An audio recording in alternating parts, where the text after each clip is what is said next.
In a world where colossal kaiju can strike at any moment, humanity's last line of defense is specialized military task forces. These soldiers fight the monsters head-on, aiming to protect cities and people. Once a kaiju appears, the first task is to evacuate civilians and clear the area.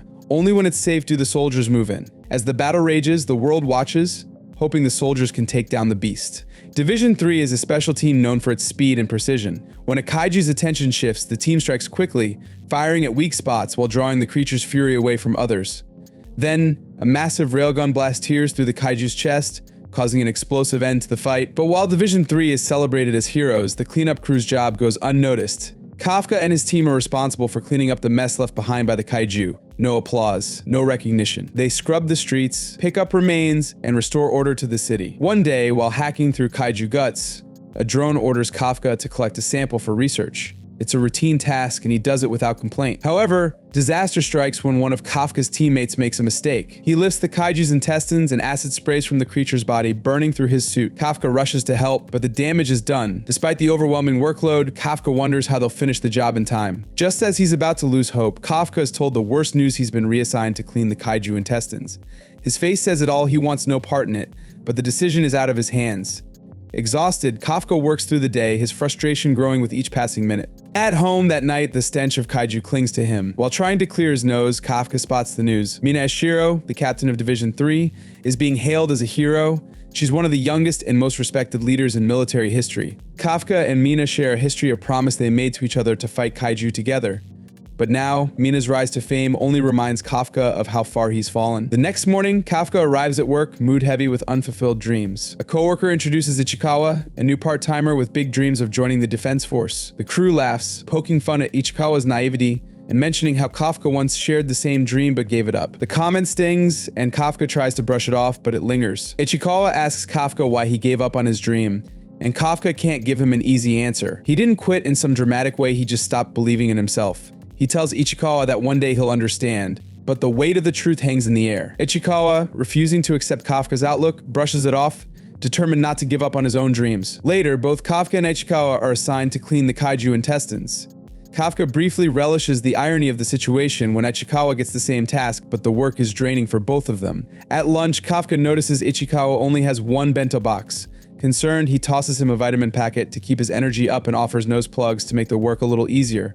Ichikawa reluctantly accepts, his stubbornness fading. The rest of the day drags on as the two of them continue their gruesome task. When the day ends, Kafka checks off the last task, relieved that the intestines are finally done, but that sense of accomplishment is short-lived. After everyone else leaves, Kafka stays behind to double-check everything. Just when he thinks the day is over, Ichikawa approaches. Ichikawa thanks Kafka for his kindness, saying it helped him get through the day. Then he tells Kafka something unexpected: the age limit for joining the defense force has been raised to 33.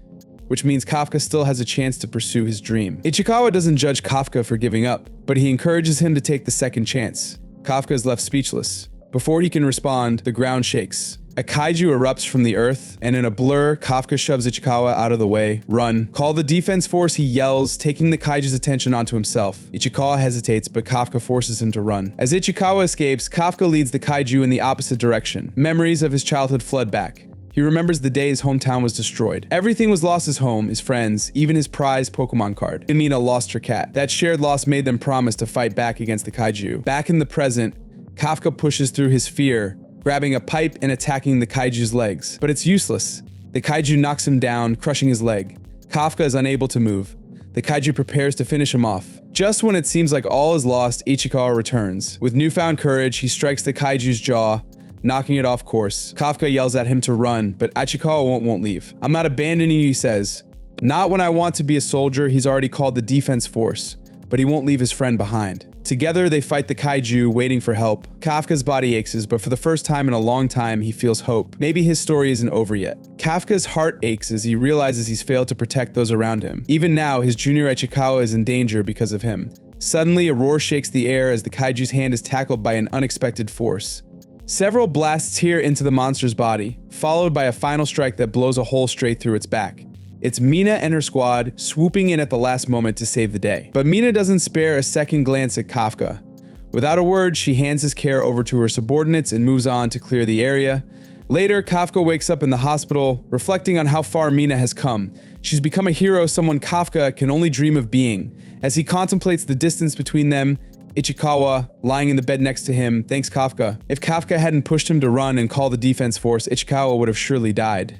To Ichikawa, Kafka is still a hero worth looking up to. His words hit Kafka hard. For the first time in a long time, someone sees him differently. Before Kafka can make up his mind about what to do next, something strange happens. A sharp pain in his throat makes him look up to see something terrifying flying toward him. It dives into his mouth, and Kafka begins writhing in pain as his body changes, transforming into something monstrous. Ichikawa, panicked, calls for help, but Kafka's transformation is already underway. Kafka reassures him, weakly saying, "I'm still the same person inside," but his voice sounds hollow. Ichikawa, unsure how to help, calls the defense force.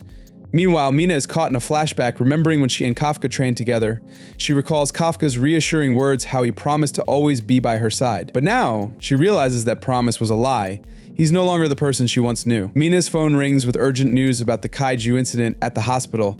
She quickly assembles her squad, ready to eliminate the threat without causing harm to the civilians. Back at the hospital, Kafka and Ichikawa try to calm the situation, but Kafka's monstrous appearance causes panic. An old man, terrified, suffers a heart attack and collapses. Kafka, in his panic, inadvertently causes more damage, his hand shattering the wall. He's horrified by his own strength and struggles to understand what's happening to him. As more patients notice the chaos, Ichikawa urges Kafka to leave before the defense force arrives. Kafka agrees, knowing that his presence is only making things worse. But when he tries to open a window to escape, his strength causes it to shatter, making everything even worse.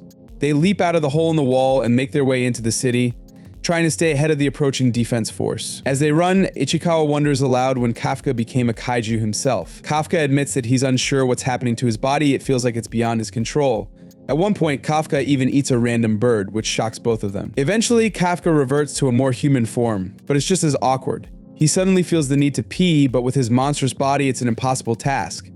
Ichikawa tells him to hold it in, but Kafka, frustrated and embarrassed, collapses in a heap. He wishes he could erase the entire moment, but Ichikawa reminds him that they can't afford to stop, they need to keep moving. Kafka, still grappling with his new identity, wonders if there's any chance he could ever rejoin the defense force.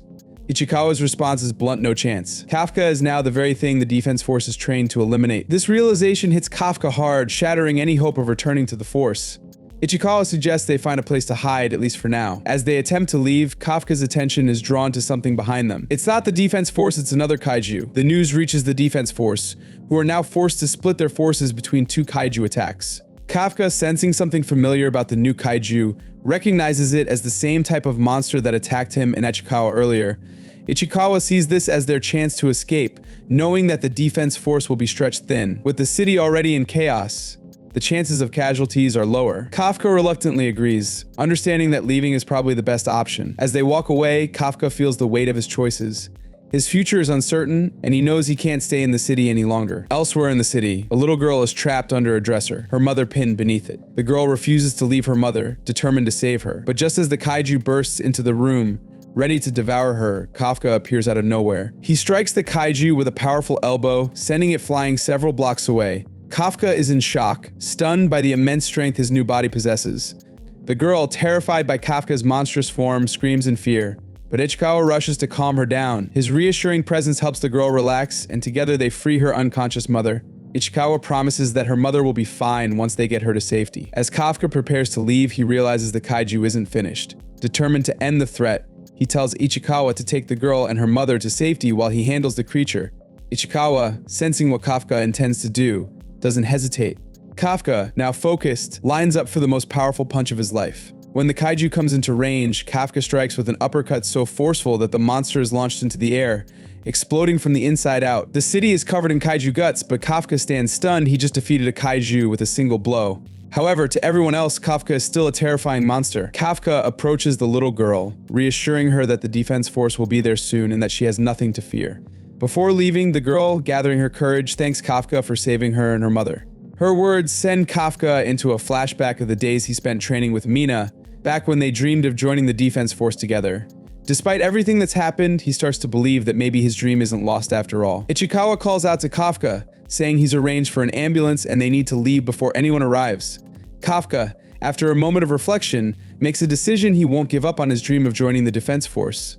He promised Mina he'd stand by her side, and he intends to keep that promise. Meanwhile, Mina arrives at the scene, surprised to find the kaiju already defeated. She approaches the girl to hear what happened, but the girl, still shaken, struggles to recount the events. With Mina's reassurance, she begins to calm down. However, when the girl mentions the good kaiju that saved her, Mina is taken aback. The girl insists that the kaiju wasn't bad, despite it being the very thing the defense force is meant to eliminate. The next day, the morning news shows Kafka's kaiju form based on eyewitness accounts.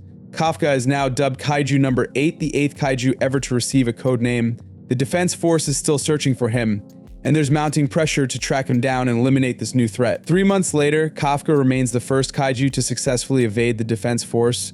The budget to capture him is stretching thin, but Ichikawa has some unexpected news. Kafka passed the first round of the defense force exams.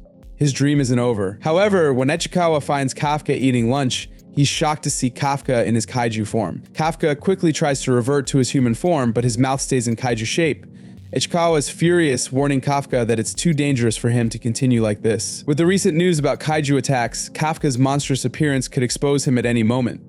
Despite their efforts to keep a low profile, Kafka's slip-ups risk exposing him.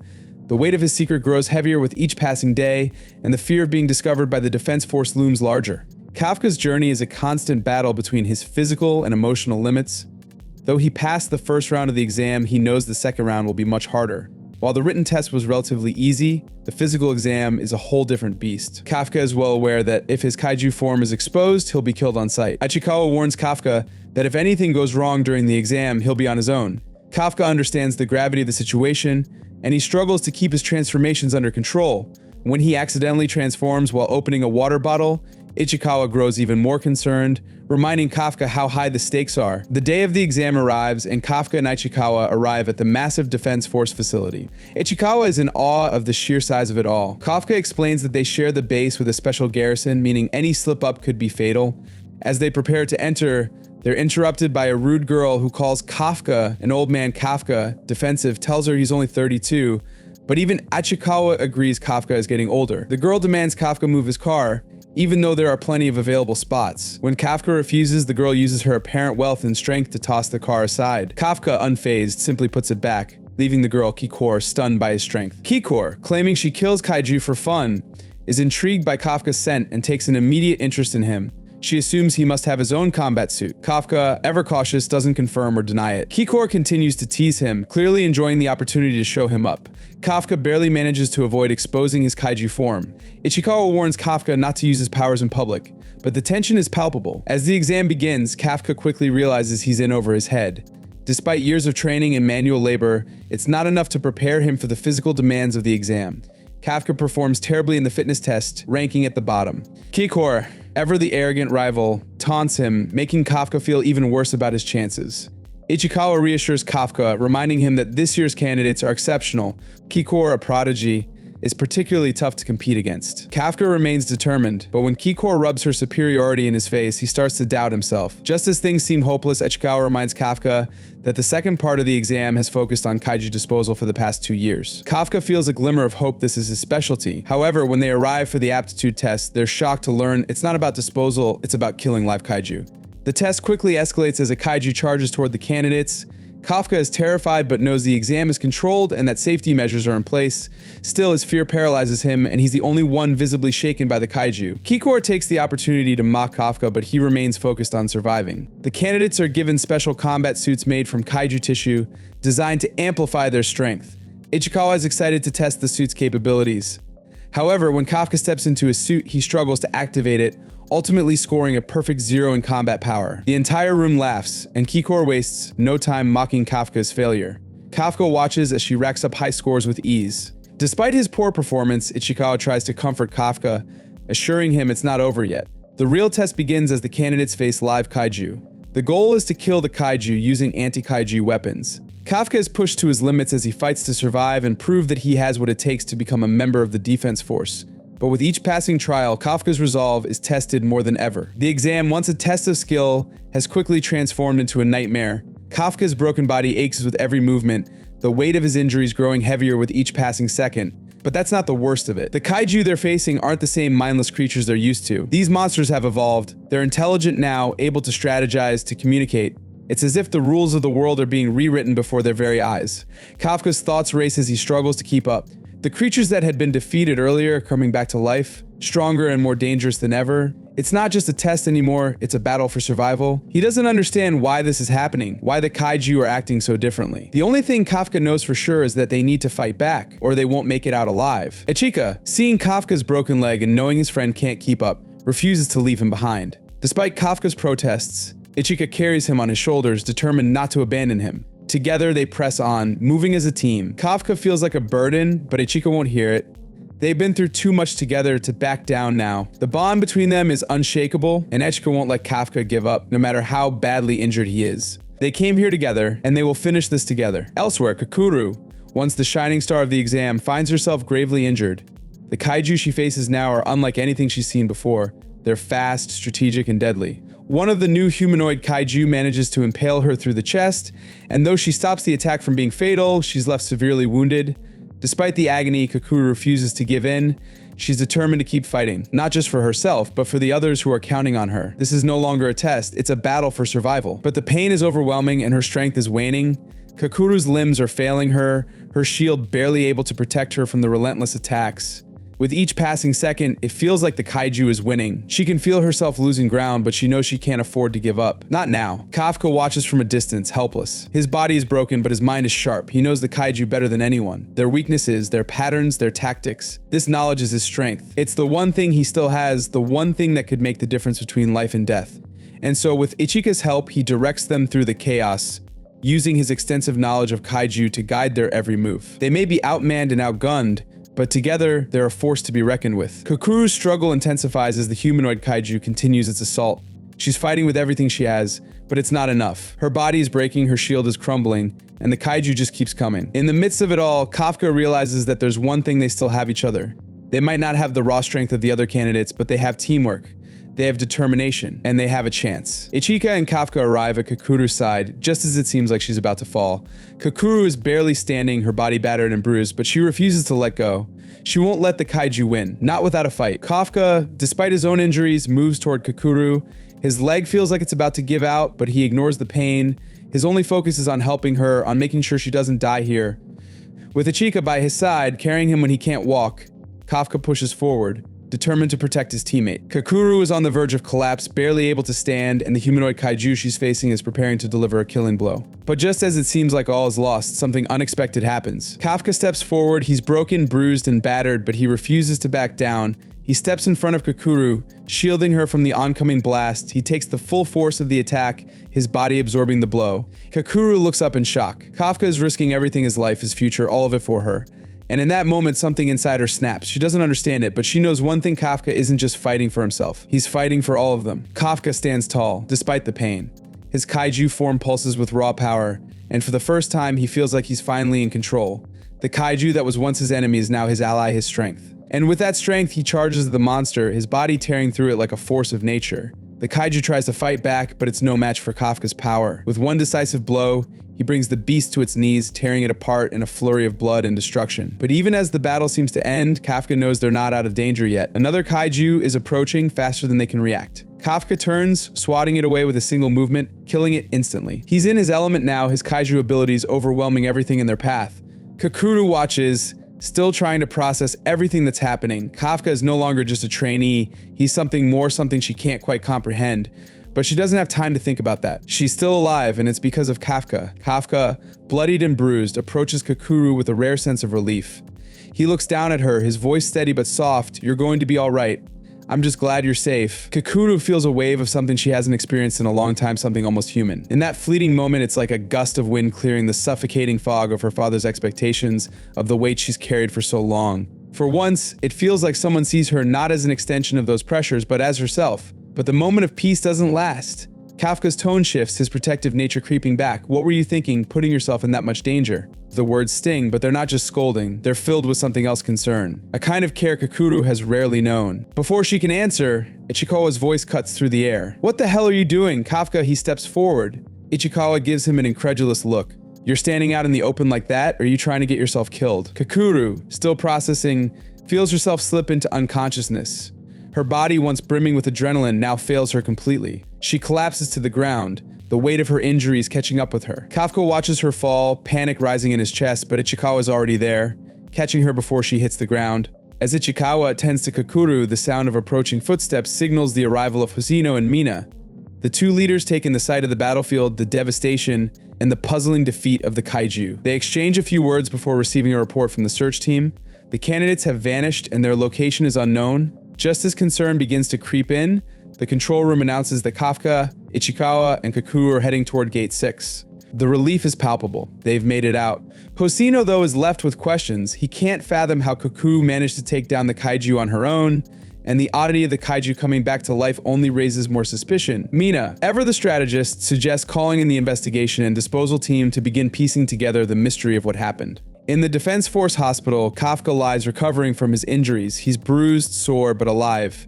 He feels a pang of jealousy as he watches Kakuru, who is receiving state-of-the-art treatment. Her injuries are worse than his, and deep down, Kafka knows she probably needed the care more than he did. Despite the pain, he's grateful they both made it out alive. As Kafka rests, Ichikawa stands nearby, relieved to see his friend up and about. Mina overhears their conversation and steps in. She thanks both Kafka and Ichikawa for their heroic efforts in saving Kakuru, carrying her to safety amidst the chaos. Kafka wants to speak up to acknowledge his part in the battle, but he holds back. He hasn't officially passed the exam and Kakuru's still in recovery. Hoshino soon arrives, extending his thanks to Kakuru for her bravery. He presses her for details, especially about how she managed to take down the kaiju. Kakuru feels the guilt rise in her chest. Kafka was the one who truly stopped the kaiju, but she can't bring herself to reveal that. She lies, claiming credit for the kill. The weight of the lie doesn't escape her, but she keeps it buried, not ready to betray the one person who risked everything for her. Meanwhile, somewhere far away, a figure watches the aftermath unfold. The Slenderman kaiju, hidden in the shadows, listens to the broadcast with an air of disbelief. No casualties? How could that be? He had hoped for more destruction. But now there are only more questions. Who could have possibly defeated his revived kaiju? The answer, as it turns out, is closer than he thinks. Just as he's lost in thought, he receives a call from a member of the disposal squad, reprimanding him for taking too long on break. What the squad doesn't know is that the man they're speaking to is, in fact, a kaiju in disguise. Back at the defense force, Kafka is spiraling. His exam results weigh heavily on him. He's failed with the lowest scores across the board, and he blames Ichikawa for pushing him to reapply. He's frustrated, his future uncertain. But today isn't the day for doubt. Today is the entrance ceremony. Kafka pulls out his letter, anxiety twisting in his chest as he rips open the envelope. This is his final chance to stand by Mina's side. He needs to make it. His heart pounds as he reads through the results. Despite his disastrous scores, there's a glimmer of hope. He's made it this far. In the ceremony hall, the mood is a mix of excitement and nerves. Zumo congratulates Kagari on passing the exam, but the real focus is on Mina, who steps up to the podium to officially begin the induction. She's poised and commanding, and the room falls into respectful silence. As Mina addresses the room, she hands Kakuru the class roster, thanking her for her bravery. Kakuru feels the weight of the lie she told, but for now she keeps it to herself. Then Kafka walks in. His new Defense Force uniform feels like a weight on his shoulders. He's not officially an officer, but his passing grade has been acknowledged. Mina offers praise, and the room reacts in surprise. Kafka's results were low, his suit compatibility a joke, his fitness exam abysmal, but his ability to identify the kaiju's weak points in the field had been invaluable. Hoshino vouches for him, pointing out that the mission's success was partially due to Kafka's unique strengths. He sees potential in Kafka, despite everything. Kafka feels a surge of pride, but it's quickly overshadowed by Mina's playful reprimand. She orders him to do 100 push-ups as punishment for speaking out of turn, much to the amusement of the room. Later, as Kafka completes his punishment, exhausted and sore, Kakuru asks him to step aside for a private conversation. Kafka is confused, but when he follows her, he quickly realizes something deeper is at play. In a quiet diner, Kakuru demands the truth. Kafka confesses his transformation into a kaiju, but Kakuru, ever skeptical, can't fully believe him. Kafka's anxiety deepens as he fears his secret may one day destroy him, but Kakuru, ever the realist, tells him that if he becomes a threat, she'll be the one to kill him. Kafka understands the gravity of her words, but a part of him is relieved. If it comes to that, he doesn't want to live. Elsewhere, the recruits continue to push themselves. Ichikawa and the others train, competing for the top spot.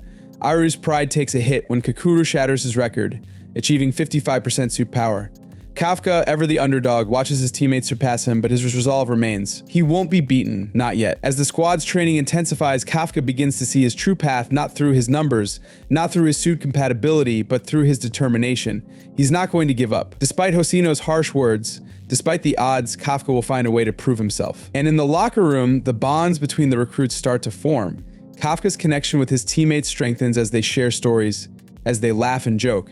Even in the face of overwhelming competition, They're beginning to understand each other. And Kafka, despite all his doubts, starts to realize that maybe, just maybe, he's not in this alone. But for now, there's still much to prove, and Kafka's journey is only just beginning. In contrast, Kafka, though driven, found himself falling behind. Day after day, as the recruits trained tirelessly, Kafka struggled to make the same leaps in skill. His heart pounded with fear not of the training, but of the future. He feared being discarded, forgotten, left to fade away. The defense force was no place for weakness, and Kafka had too much riding on this. The pressure was suffocating, but he couldn't afford to stop. Not yet. That night, as the others fell into deep, exhausted sleep, Kafka remained awake, pacing restlessly, his mind consumed by thoughts of failure.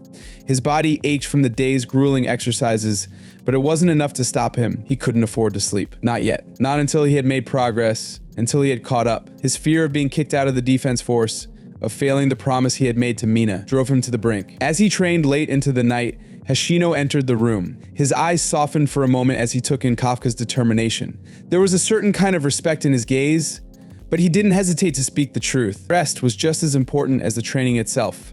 The body couldn't function on sheer willpower alone, no matter how strong the mind might be. Kafka, however, dismissed the advice. He couldn't afford to rest. The thought of Mina, of the promise he had made to her, burned in his chest. He had to be better. He had to prove himself. Before their conversation could go any further, the alarm bells rang, signaling a kaiju emergency. Kafka's heart raced. This was it, his first mission. He scrambled to prepare, panic coursing through him. The weight of the moment threatened to crush him, but there was no time to hesitate. He had to go. Mina, already in full gear, stood in the meeting room, listening intently to Okoji's briefing. The civilian evacuation had been completed, and the regular defense force had secured the perimeter. But the real threat lay ahead. The kaiju they faced had entered its breeding phase, and soon a wave of smaller kaiju would swarm the area. The team's goal was simple: eliminate the breeding kaiju before it could spawn anymore. Meanwhile, the rest of the team would focus on the smaller kaiju, taking out as many as possible before they spread further chaos. With the plan set, the team was given the go-ahead to move out. As they piled into the transport truck, Hoshino checked in with the recruits. He asked if they were ready for the real mission. Kakuru, always observant, couldn't help but wonder what Kafka, the former kaiju, was thinking. She silently hoped he wouldn't disappoint her. Kafka, on the other hand, was a nervous wreck. His stomach churned with anxiety, and before long, he lost control, vomiting all over the others in the back of the truck. It was a humiliating moment, but Kafka couldn't afford to let it break him. As the truck rumbled to its destination, Kafka's nerves only grew. The mission ahead seemed insurmountable. When they finally arrived, Kafka saw the kaiju that they would face a monstrous creature surrounded by a swarm of smaller kaiju. Hoshino's briefing was short and to the point. Mina would take on the giant kaiju, and the rest of the recruits would handle the smaller ones. The stakes couldn't have been higher. If they failed, the mission would crumble, and the consequences would be devastating. Kafka and the others were placed at the rear of the formation. It was both a privilege and a heavy responsibility. Their success or failure would directly affect the outcome of the battle. Kafka's heart pounded. His suit was barely operational at 1% power, and he knew that if he didn't act quickly, the mission could fall apart. But he was determined to prove himself. As the team prepared to engage, the call came in. A small kaiju had been spotted nearby. The team sprang into action. Kafka, desperate to keep up, struggled to find his footing. The others leaped off the roof with ease, while Kafka fumbled through a bizarre reverse Spider-Man climb. His awkwardness was apparent, and it only made him feel more out of place. But he refused to give up. Every fiber of his being screamed at him to keep moving, to catch up with the others, to prove that he belonged. The battle was chaos, a whirlwind of violence and determination. Kafka's suit hummed with power, but it was only at 1%. It wasn't enough. The first kaiju he encountered knocked him out of the way with a single swipe, sending him crashing into a pile of debris. Kakuru, ever the professional, scolded him for rushing in too recklessly. She reminded him that his role was to support the team from the rear. Kafka, however, didn't give up. He had come too far to let a mistake define him. As the battle raged on, the older members of the defense force grumbled about babysitting the rookies. Kakuru, however, wasn't having it. She obliterated the first wave of kaiju with ease, leaving the seasoned veterans struggling to keep up. Kafka, astonished by her skill, gave her a thumbs up. It was a small gesture, but it meant something. To his surprise, Kakuru blushed at the unexpected praise. For a brief moment, the chaos of the battle faded, and the team shared a quiet connection. Despite his struggles, Kafka wasn't giving up. He was determined to prove himself not just to the team, but to himself. This was his chance to show that he could survive in this brutal world, that he had what it took to stand alongside Mina and the others. The road ahead would be long, and the challenges would only grow tougher. But Kafka's resolve was stronger than ever. He wasn't just fighting for survival anymore, he was fighting for a future. For a place among those who had come to mean more to him than he had ever expected. Meanwhile, the battlefield roared with chaos, but in one corner, the recruits were proving their worth. Yoru and Ichika moved with surgical precision, taking down kaiju with ease. Ichika, feeling the need to push his limits, downed a massive kaiju all by himself. He revealed that he had been using freeze rounds in his gun to slow down the kaiju, a technique he believed would help him improve his hunting skills.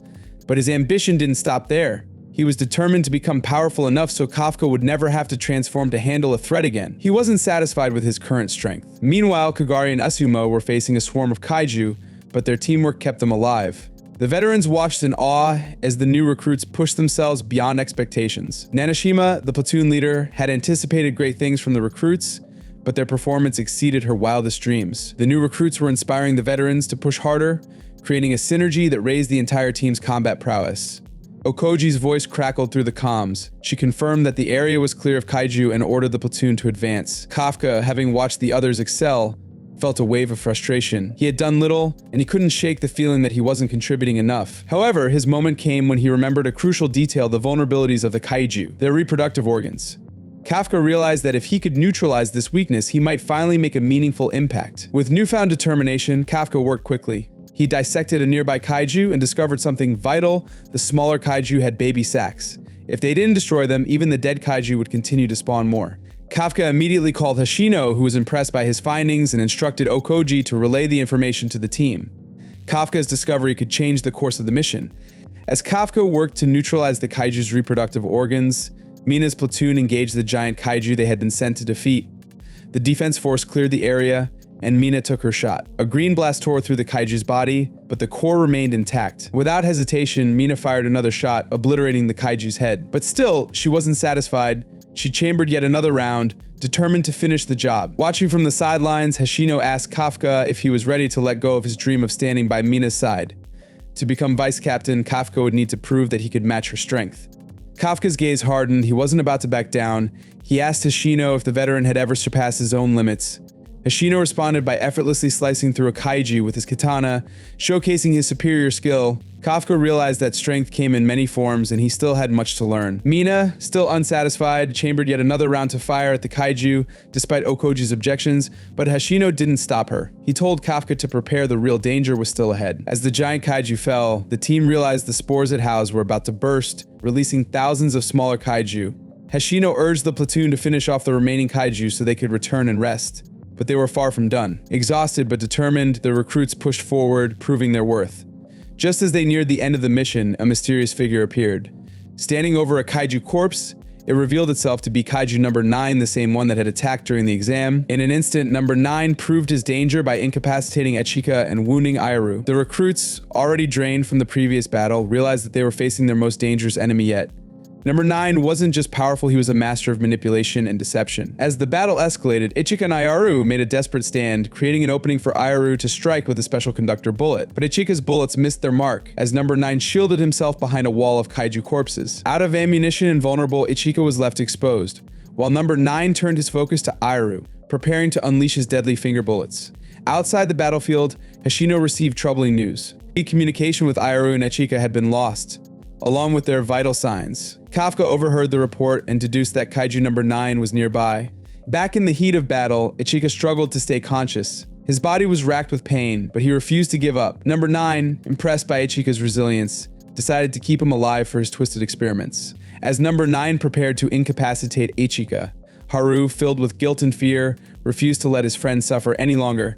He fired a flurry of bullets at number 9, but the kaiju easily deflected them. Haru, desperate and helpless, was consumed with guilt. He knew Ichika was more talented than him, and he felt powerless to save him. Out of ammo and with no hope left, Haru resigned himself to death, if only to save Ichika. Number 9, sensing Haru's despair, raised a finger to deliver a killing shot, but just as number 9 fired, Kafka appeared. In a blur of motion, he struck number 9, decapitating him with a single punch. Kneeling beside Ichika, Kafka apologized for being late. Ichika, barely conscious, blamed himself for being too weak to handle the fight on his own. He had wanted to prove his strength and avoid Kafka having to transform, but now he felt like he had failed. Haru watched in horror as the decapitated kaiju picked up its severed head and reattached it. The fight was far from over. Kafka realized that despite the brutal strike, number 9 wasn't finished. Gently, he set Ichika down and told him to focus on sealing his wounds with the suit. He would take care of the rest. Number 9, now fully reassembled, mocked Kafka. He pointed out that they were both kaiju, so why fight each other? However, number 9 also recognized Kafka's immense strength and decided that he wanted Kafka's body for himself. With a burst of speed, he fired a shot at Kafka, but it barely caused a scratch. Realizing Kafka was far stronger than he anticipated, Number 9 escalated the battle, launching a barrage of massive body-sized bullets at Kafka. Kafka, enraged, saw the pain and suffering that these bullets had caused his friends. The thought of them enduring such torment fueled his fury. He vowed to make Number 9 pay. With a flash of power, Kafka released a shockwave, neutralizing the attack before it could reach him. In the blink of an eye, he was in front of Number 9, unleashing a relentless barrage of punches. The kaiju staggered back, overwhelmed by Kafka's sheer power. Number 9, realizing the fight was hopeless, decided to retreat. But Kafka wasn't about to let him escape. As Number 9 attempted to flee, Kafka landed a devastating punch, sending the kaiju flying across 4 city blocks. The force of the strike left Number 9 disfigured, his core fully exposed. Kafka closed in on the injured kaiju, ready to end the fight for good. He raised his fist to crush Number 9's core, but just as he was about to strike, the defense force arrived on the scene. Stunned by the sight of Kafka, they froze in disbelief. They weren't just facing a kaiju, they were witnessing a humanoid kaiju. The soldiers reported back to command they had encountered a kaiju like no other. The battle had taken an unexpected turn, and Kafka's fate had just changed forever. Kokuru stood over the Kanu's lifeless body, breathing heavily as she wiped the blood from her face. The fight had been brutal, and her weapon, a standard issue gun, hadn't been nearly enough to take down the kaiju.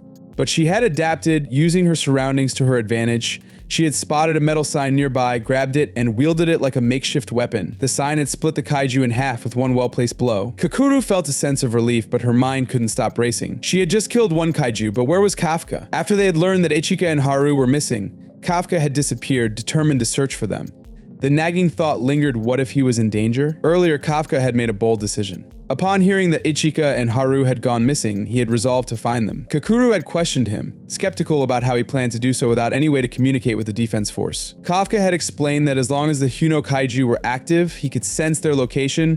It wasn't a perfect system, but it was the only way. Without wasting another moment, he had transformed and leaped away. Kokuru knew it was a dangerous move. Transforming in the middle of an ongoing battle was risky, especially when the defense force was actively hunting down kaiju. Yet Kafka had acted out of sheer determination to help, despite the consequences. Meanwhile, a report had reached Hoshino, alerting him to the appearance of a humanoid kaiju. He immediately mobilized to assist. Back at the battlefield, Kafka's focus faltered for a split second when the defense force officers spotted him. In that brief moment of distraction, Number 9 regenerated his body and escaped. He taunted Kafka, claiming to have figured out how his body worked and threatening to kill him next time. Kafka steeled himself, refusing to let there be a next time. He moved to pursue, but Number 9 shifted his attention to the defense force officers, opening fire on them. Kafka's protective instincts kicked in, and he created a shockwave to shield the soldiers from the barrage.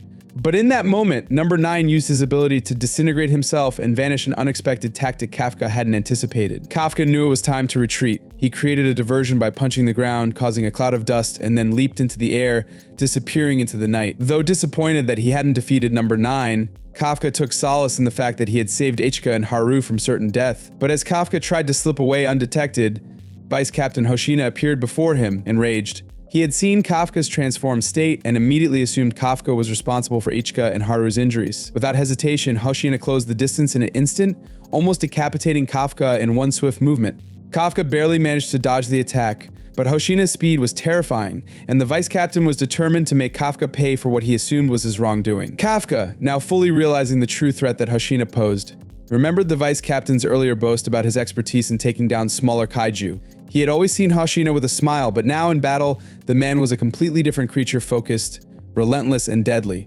Hoshina's strikes were fast, calculated, and nearly impossible to evade. Kafka was forced into a defensive stance, doing his best to avoid Hoshina's deadly blows, but each strike pushed him closer to his limits. The vice captain's speed and precision were on another level, and Kafka couldn't help but marvel at the raw skill in front of him. At one point, Hoshina's blade cut deep into Kafka's side, exposing his core for the first time in battle. Kafka staggered back, a wave of pain washing over him as his regeneration kicked in, but the process was draining and he knew he couldn't afford another hit like that. Despite the injuries, Kafka continued to evade Hoshina's relentless onslaught, but Hoshina was unyielding. His speed allowed him to land blow after blow, and Kafka felt his stamina begin to deplete. Hoshina, observing Kafka's tenacity, noted with surprise that the kaiju was holding up remarkably well. His attacks, though brutal, weren't enough to bring Kafka down. He deduced that Kafka's fortitude must be above average, far higher than most kaiju he had faced before. The most unsettling part, though, was how Kafka fought. His tactics were unnervingly human, and Hoshina couldn't help but wonder what Kafka was hiding. Finally, Hoshina charged up his blades, unleashing an energy wave aimed directly at Kafka. The blast caught Kafka off guard and he lost his leg in the process. The pain was immense, but it wasn't enough to stop Kafka. In a last-ditch effort, he grew a set of sharp, monstrous teeth and bit down on Hoshina's blade mid-strike, halting the attack. Hoshina struggled to free his weapon, but Kafka used the opportunity to retaliate. With all his remaining strength, Kafka punched the ground with enough force to create a shockwave that sent Hoshina flying backward.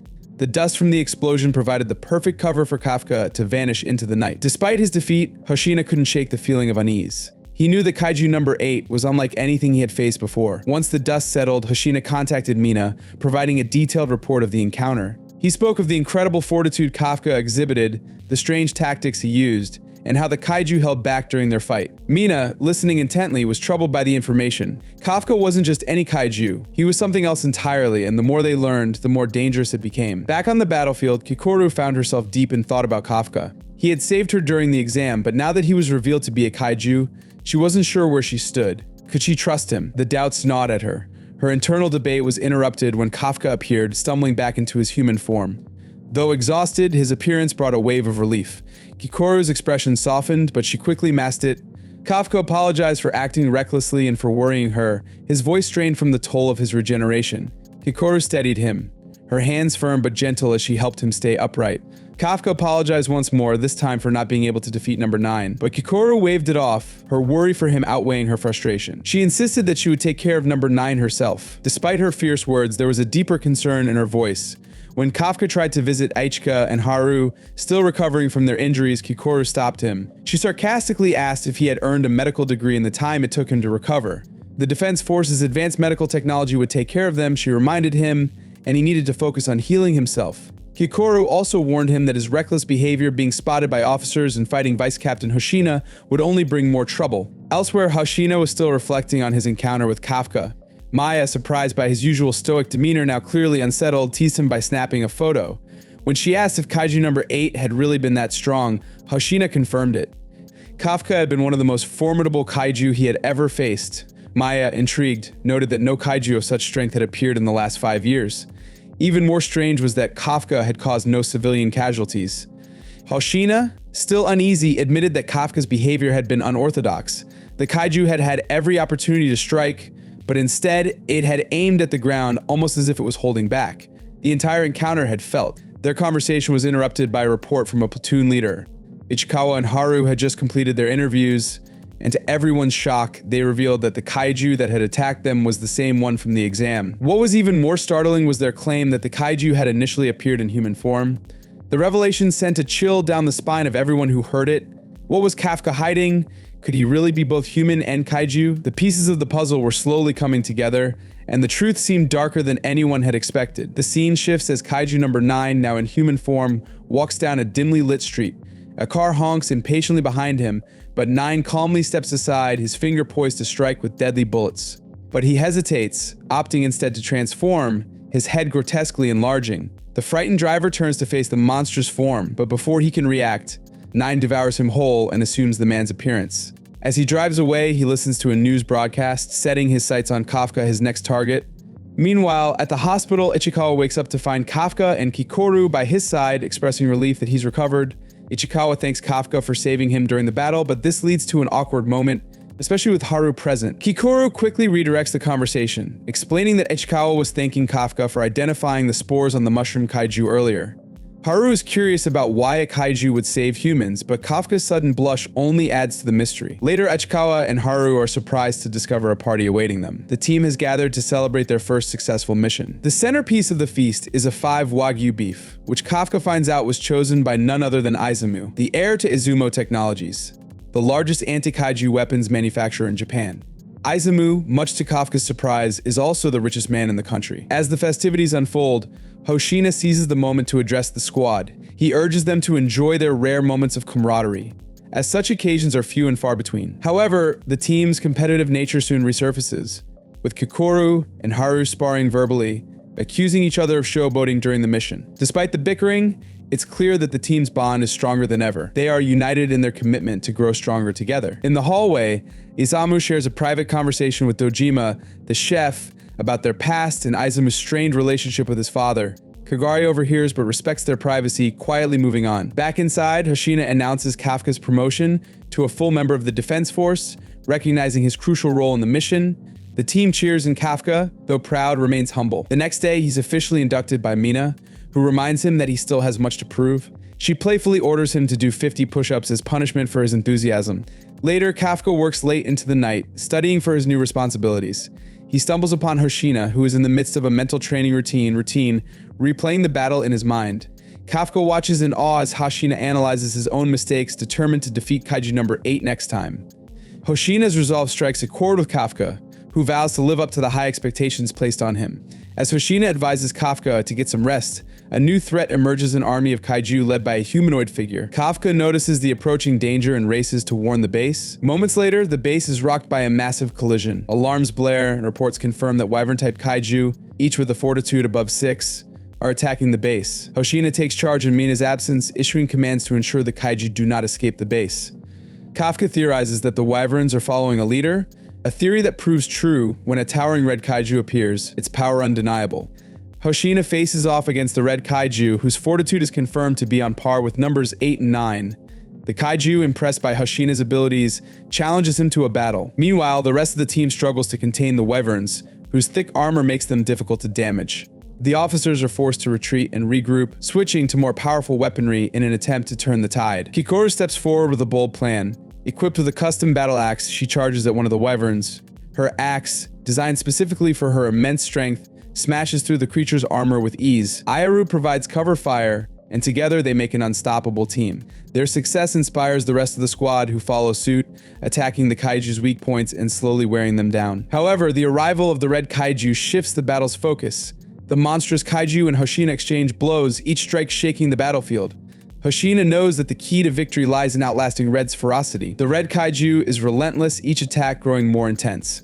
But Hoshina, determined to protect his team, stands his ground. The other officers continue to fight the wyverns, taking advantage of the new strategy Kafka devised. However, their victory is short-lived as a new wave of kaiju enters the fray, their power far greater than anticipated. The team finds themselves fighting on two fronts. Kafka, observing from above, realizes that the battle is far from over. As Hoshina and the red kaiju continue to clash, Kafka transforms into his kaiju form, ready to join the fight. His immense power sends shockwaves through the battlefield. With Kafka's help, the team gains the upper hand. Red, now facing two formidable opponents, grows more desperate.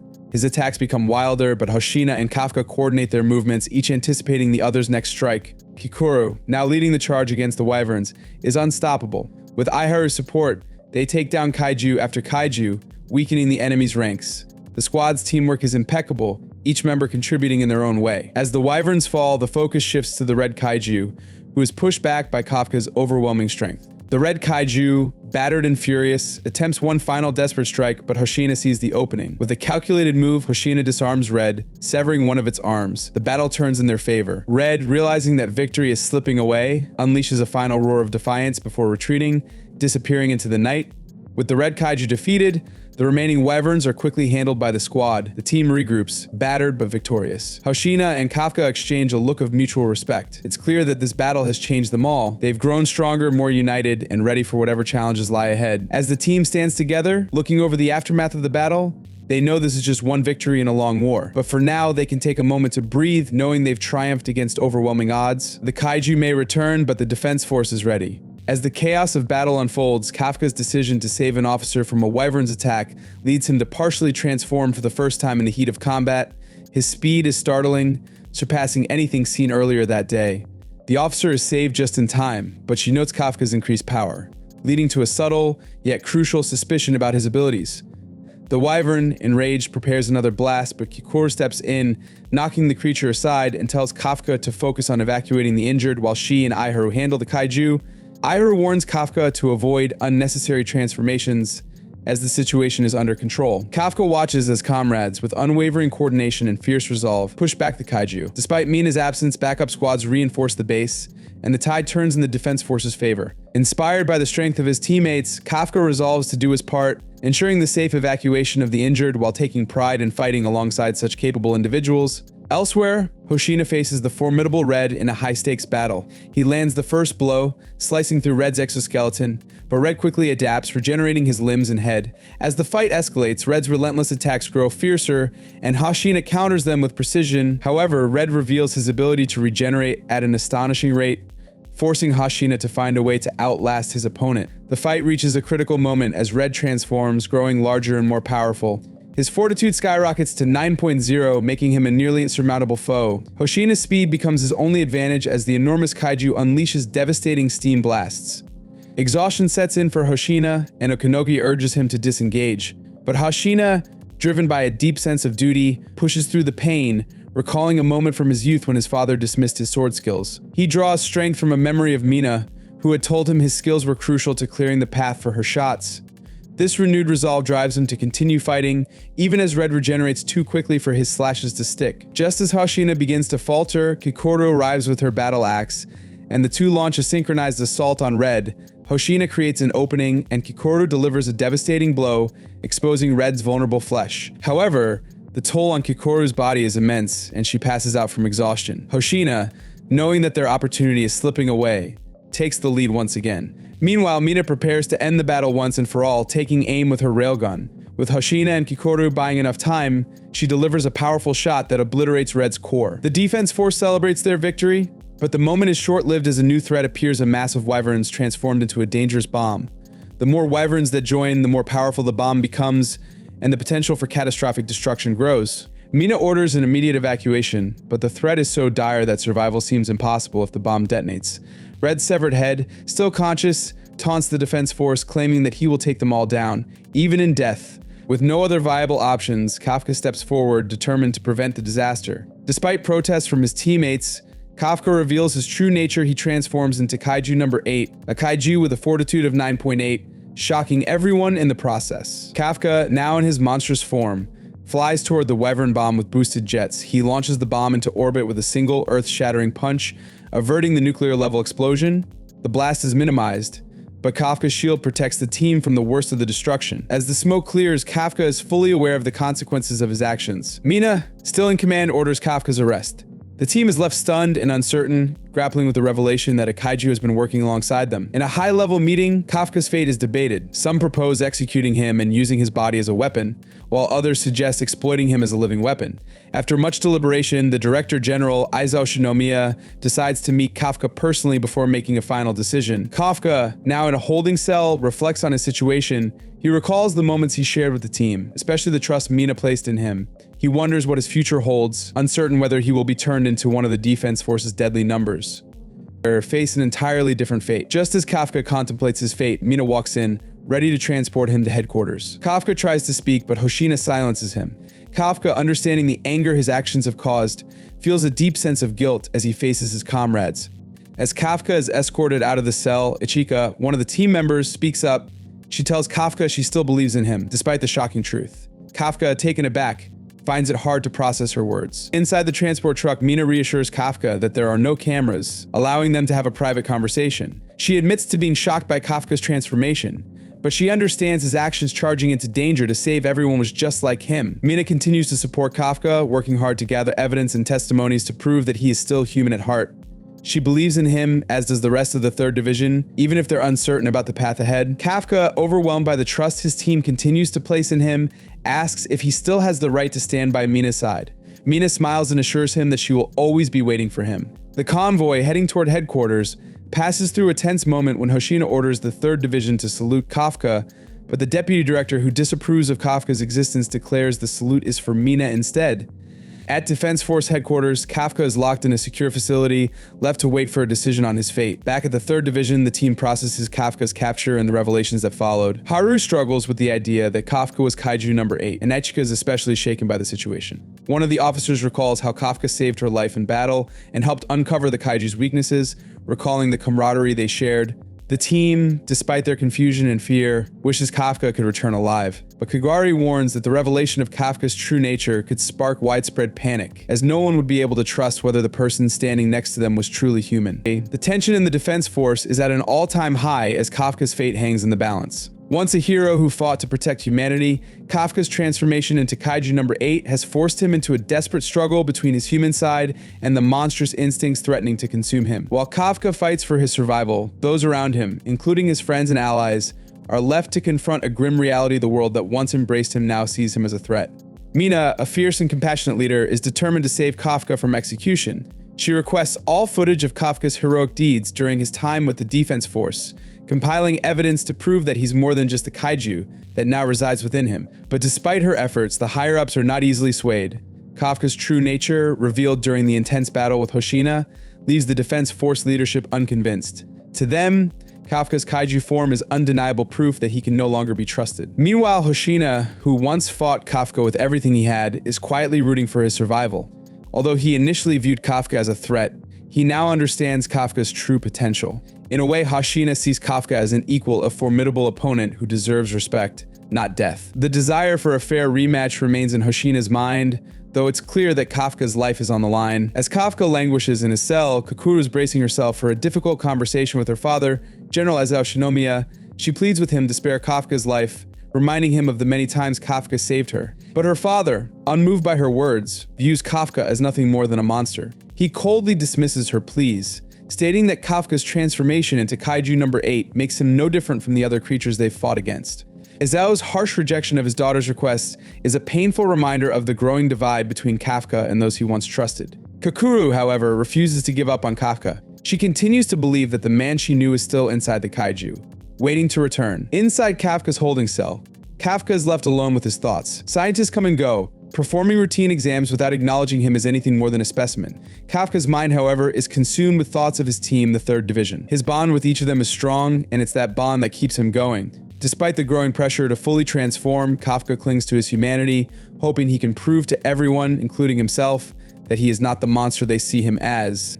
The news of Kafka's potential execution spreads like wildfire through the defense force, leaving the 3rd Division in turmoil. The base has been severely damaged, and HQ orders the redeployment of its most talented rookies to different divisions. Though the officers are reluctant to leave their home base, the fear of Kafka's death casts a shadow over everything. Some members, like Isumo, are convinced that Kafka's fate is connected to this move, but Mina reassures him that the redeployment is unrelated to Kafka's situation. Still, the uncertainty hangs heavy in the air, and it becomes clear that Kafka's absence will leave a void in their ranks. Kagari, one of the division's veterans, takes matters into his own hands. Despite his calm exterior, he makes a call to a former military commander, hoping to leverage any connections to help Kafka. His actions show that Kafka's fate has ignited a fire in those around him. They won't sit idly by while one of their own is condemned to die. It's clear that Kafka has earned their loyalty, and they'll do whatever it takes to ensure his survival. Back in Kafka's holding cell, his mind begins to spiral. His physical condition deteriorates, and his inner kaiju threatens to take over completely. His thoughts are interrupted when Isao Shinomiya enters the cell with the chilling command Kafka's restraints are to be removed. The operators protest, but Isao insists, believing that Kafka is strong enough to break free if he wants to. Kafka, left with the faintest hope that his father figure might be showing mercy, is quickly disillusioned when Isao pulls out a gun and fires. Kafka blocks the bullets, but Isao closes in and rips a chunk out of his stomach, demonstrating just how little he values Kafka's humanity. Isao, refusing to see Kafka as anything but a monster, prepares to finish him off. Isao's gauntlets, constructed from the remains of Kaiju No.2, make him a formidable opponent. Kafka, struggling to maintain control, is forced to fight back. His body is battered and torn, but he refuses to fully transform. He still believes that if he can retain some semblance of humanity, he can stop the chaos within him. However, the longer the battle rages, the more Kafka realizes that Isao is determined to destroy him. Isao relentlessly pursues Kafka, landing blow after blow. Kafka's limbs are shattered, and his body begins to give way. Despite his growing injuries, Kafka manages to push back, landing a powerful blow on Isao. His hope is reignited, but it's short-lived. As Isao presses the attack, Kafka is forced to fully transform in order to survive. In that moment, Kafka loses himself to the kaiju within him. The creature inside him demands destruction, and Kafka is no longer fighting to prove his humanity. He's simply fighting to survive. The battle reaches new heights as Kafka, now fully transformed, becomes a terrifying force of destruction. His blows send Isao flying, but the older man is unrelenting. The gauntlets powered by the remains of Kaiju No.2 continue to push Kafka to his limits. For a moment, it seems as though Kafka's battle will end in complete annihilation. But as Isao's punch connects, Kafka finds the strength to fight back, his instincts taking over. His mind and body, now consumed by his kaiju nature, scream for revenge, but Kafka manages to hold on to the last thread of control. In a final act of desperation, Kafka stabs himself in the chest, stopping the chaos within. He falls unconscious, but not before telling Aizawa that he is not just a kaiju. Aizawa, though initially cold and detached, begins to doubt his own convictions. Kafka's humanity is no longer something he can easily dismiss. Iso Shoma, observing the scene from the sidelines, makes the call to halt the execution.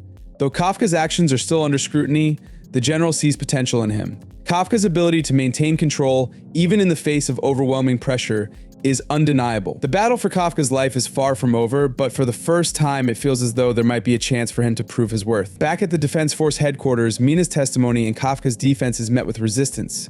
The board members focus on Kafka's kaiju powers, ignoring his actions to save humanity. Mina stands her ground, defending Kafka as a hero who simply needs to prove he can control the beast within. Her testimony, though dismissed by the council, leaves a lasting impact on Iso. He decides that Kafka will not be executed, but he must prove his worth if he is to remain in the fight for humanity's future. As Kafka wakes up in the medical bay, Iso's words offer a glimmer of hope. Kafka's survival depends on his ability to control the kaiju inside him, to prove that he can be trusted. It's a difficult journey ahead, but Kafka is no longer fighting alone. The Third Division, along with those who believe in him, stands by his side.